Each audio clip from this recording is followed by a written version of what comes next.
Hi everyone, मेरे channel IGNOU learner में आप सभी का स्वागत है।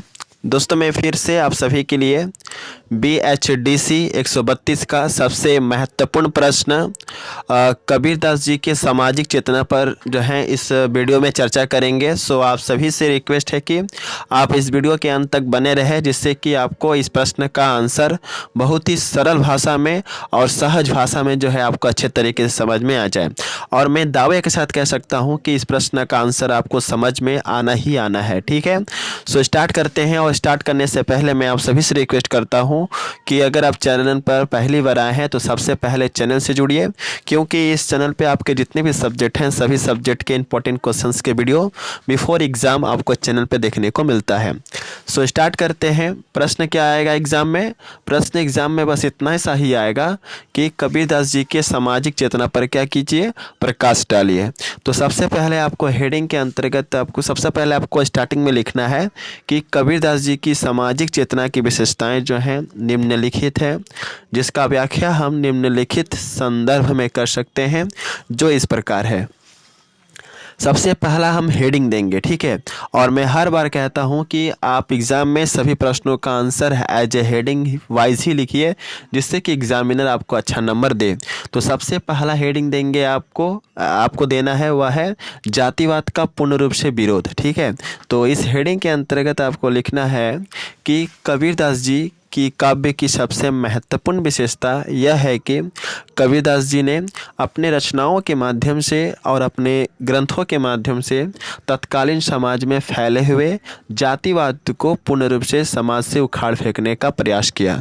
यानी कि कबीरदास जी का सबसे पहला प्रयास क्या था कि कैसे भी करके जो है हमारे समाज में जो जातिवाद की व्यवस्थाएं हैं, जातिवाद जैसी दुर्व्यवस्था जो फैली हुई है, लोग छुआछूत की भावना को जो है काफ़ी ज़्यादा व्यापक रूप से समाज में फैला रहे हैं। तो इस तरह के जातिवाद का जो है पूरी तरह से समाज से दूर फेंकना, यह कबीरदास जी के जीवनी का एक सबसे बड़ा लक्ष्य था। ठीक है, तो उन्होंने अपने रचनाओं के माध्यम से सबसे बड़ा काम क्या किया कि उन्होंने अपने रचनाओं के माध्यम से बताया कि जातिवाद कुछ नहीं होता है, सभी मनुष्य इस एक ही ईश्वर की संतान है, और हमेशा मनुष्य को जो है एक मनुष्य का दूसरे मनुष्य से इसका सम्मान करना चाहिए।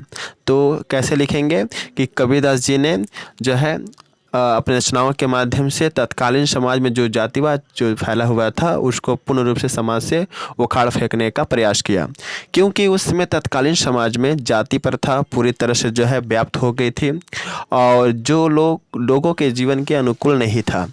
इसलिए कबीरदास जी ने समाज में फैले हुए जातिवाद जैसी व्यवस्थाओं को अपने रचनाओं के माध्यम से दूर करने का प्रयास किया। ठीक है, कबीरदास जी का मानना था कि आज इस समाज में बहुत से लोग रहते हैं जिनका जाति, धर्म और भाषा अलग अलग है, लेकिन सभी एक ही ईश्वर के संतान हैं और मनुष्य को किसी भी मनुष्य से किसी भी प्रकार का भेदभाव नहीं रखना चाहिए।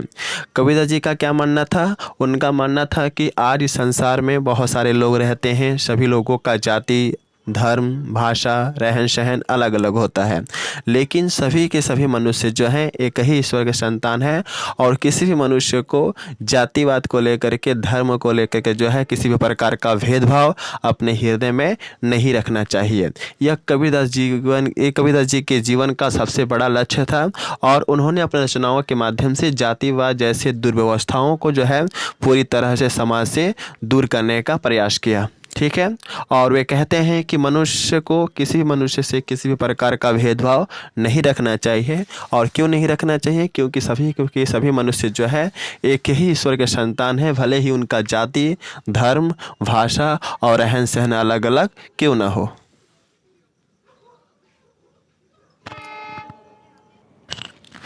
अगला हेडिंग देंगे शोषण का विरोध। ठीक है, तो इस हेडिंग के अंतर्गत आपको लिखना है कि कबीरदास जी की रचना का सबसे महत्वपूर्ण विशेषता यह भी है कि उन्होंने अपने रचनाओं के माध्यम से समाज में फैले हुए अत्याचार और शोषण को भी पूरी तरह से समाज से मुक्त करने का प्रयास किया।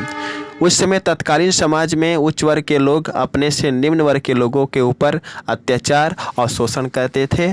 ऐसे में इस व्यवस्था को, इस दुर्व्यवस्था को समाज से दूर उखाड़ फेंकना काफ़ी ज़रूरी हो गया था, क्योंकि उच्च वर्ग के लोग निम्न वर्ग के ऊपर बहुत ही बुरी तरह से अत्याचार करते और शोषण करते थे, जो लोगों के लिए असहनीय था। इसलिए कबीरदास जी ने अपने रचनाओं के माध्यम से जो है अत्याचार और शोषण के विरुद्ध जो है आवाज़ उठाते हैं और लोगों के हृदय में एक क्रांति की भावना जो है पैदा करते हैं। किसके माध्यम से? अपने रचनाओं के माध्यम से, अपने ग्रंथों के माध्यम से। तो हम कह सकते हैं कि यह सामाजिक चेतना के रूप में सबसे बड़ी कबीरदास जी के ग्रंथों का जो है भूमिका रहा है। अगला है अंधविश्वास का विरोध। तो इस हेडिंग के अंतर्गत आपको लिखना है कि कबीरदास जी की रचनाओं को अगर हम ध्यान से पढ़ें तो मालूम चलता है कि कबीरदास जी ने अपने रचनाओं के माध्यम से समाज में फैले हुए अंधविश्वास को भी समाज से मुक्त करने का प्रयास किया। उस समय तत्कालीन समाज में अंधविश्वास काफ़ी ज़्यादा व्यापक रूप धारण कर चुका था, जिसे समाज से दूर फेंकना काफ़ी अत्यंत आवश्यक और ज़रूरी सा हो गया था। अगला है सभी धर्म का सम्मान करना। ठीक है, तो इस हेडिंग के अंतर्गत आपको लिखना है कि कबीरदास जी की रचना का सबसे महत्वपूर्ण विशेषता यह भी है कि उन्होंने अपनी रचनाओं के माध्यम से समाज में रहने वाले सभी लोगों के धर्म को एक समान दृष्टि से देखते हैं और उनका सम्मान करते हैं। ठीक है, वे अपनी रचनाओं के माध्यम से सांसारिक लोगों को यह संदेश देते हैं कि समाज में रहने वाले किसी भी मनुष्य को, किसी भी व्यक्ति के धर्म का निंदा नहीं करना चाहिए। सभी लोगों को, सभी व्यक्ति के धर्म और जाति का सम्मान करना चाहिए। यही मानव के लिए सबसे बड़ी मानवता है, जिसे अंग्रेजी में कहते हैं ह्यूमैनिटी। ठीक है, तो कबीरदास जी ने सभी कहते हैं अपने रचनाओं के माध्यम से कि सभी मनुष्य के एक मनुष्य को दूसरे मनुष्य का सम्मान करना चाहिए, भले ही उनका जाति, धर्म, मजहब अलग अलग क्यों ना हो, और हमेशा जो है सभी मनुष्य को दूसरे मनुष्य के धर्म का सम्मान करना होगा। अगला हेडिंग है एकता के सूत्र में बांधने का प्रयास। इस हेडिंग के अंतर्गत आपको लिखना है कि कबीरदास जी के जीवन की सबसे बड़ी प्रयास यह था कि उन्होंने अपने रचनाओं के माध्यम से समाज में फैले हुए सभी लोगों को एकता के सूत्र में बांधने का प्रयास किया। उनका मानना था कि समाज में जातिवाद की व्यवस्था यह मानव द्वारा निर्मित व्यवस्था है। किसी भी मानव के जाति को लेकर के किसी भी मनुष्य के हृदय में भेदभाव नहीं होना चाहिए। सभी जो है व्यक्ति जो हैं, सभी लोग जो हैं एक ही ईश्वर के संतान हैं और हमेशा हमें एक साथ मिलजुल करके एकता के सूत्र में बंधे रहना चाहिए। तो कहीं ना कहीं कबीरदास जी अपने रचनाओं के माध्यम से सांसारिक लोगों को एकता के सूत्र में बांधने का प्रयास करते हैं।